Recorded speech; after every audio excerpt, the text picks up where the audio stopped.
You know, Mars is a world we think we know so well. But what if I told you it's been holding on to an epic secret this whole time? Today, we're diving into a planetary detective story, the case of Mars's lost ocean. I mean, that's its whole identity, right? For as long as we've looked up at the night sky, it's been that little reddish dot. And every picture we get back shows a dusty, rocky, and very, very red world. But what if that's all a disguise? What if the single most famous thing about Mars, its rusty color, is actually the ghost of a vibrant, watery past? Yeah, that's the mystery we're going to unravel today. And look, we're not talking about a few puddles here.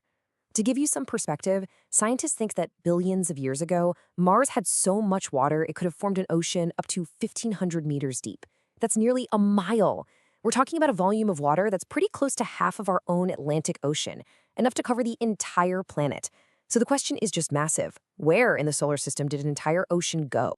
Well, to find the answer, we have to become geological detectives. See, the clues aren't written in any books. They're literally locked away inside the ancient rocks of Mars itself.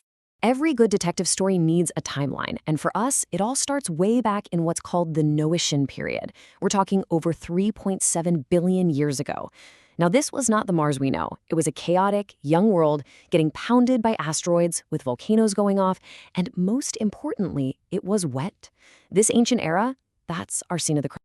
And these are our detectives. We've got our eyes in the sky, orbiters that can map out minerals from way up high, and we've got our boots on the ground with rovers that act like robotic geologists.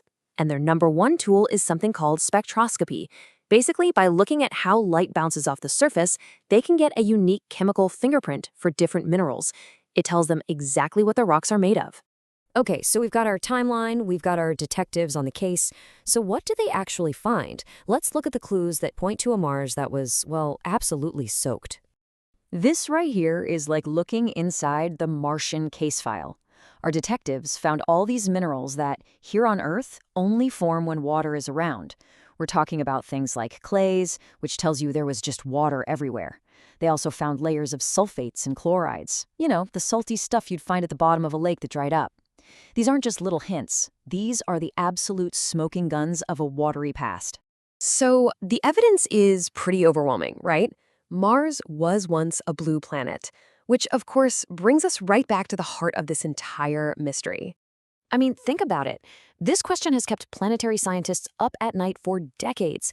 You don't just lose an entire ocean's worth of water. It had to go somewhere. The question is, where?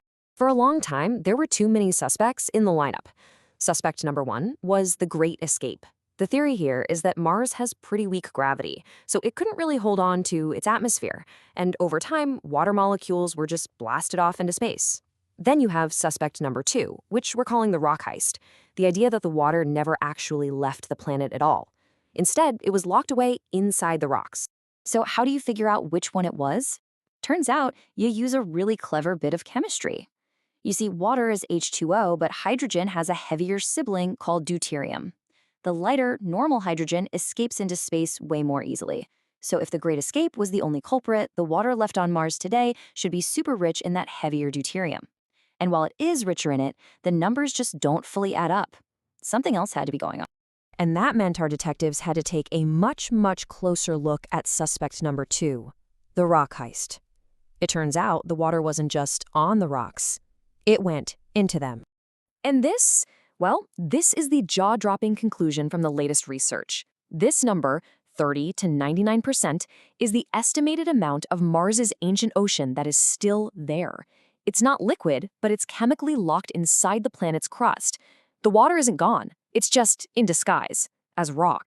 So how does that even happen? It's a process called chemical weathering. Basically, as all that water flowed over the volcanic rock on early Mars, it started a chemical reaction.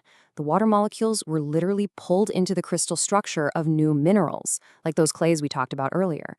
The water molecules became part of the rock itself. The ocean didn't vanish, it just got absorbed into the planet's geology. Now, you might be wondering, well, why didn't that happen here on Earth? The answer is, it does, but Earth has a secret weapon, plate tectonics. Our crust is constantly getting recycled. Rocks get dragged down into the mantle, they heat up, and volcanoes spew that trapped water right back out into the atmosphere. Mars, on the other hand, is mostly tectonically dead. It doesn't have that recycling system. For Martian water, getting locked in the crust was a permanent one-way ticket. And this is where our whole detective story comes full circle. Because the mystery of the missing water doesn't just explain why Mars is dry today, it also explains why Mars is red.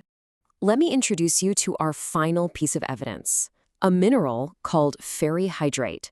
It's basically a type of iron oxide, rust, and it has one crucial feature. It specifically forms in the presence of cool liquid water. Sound familiar? And here it is, the final, absolutely brilliant twist in our story.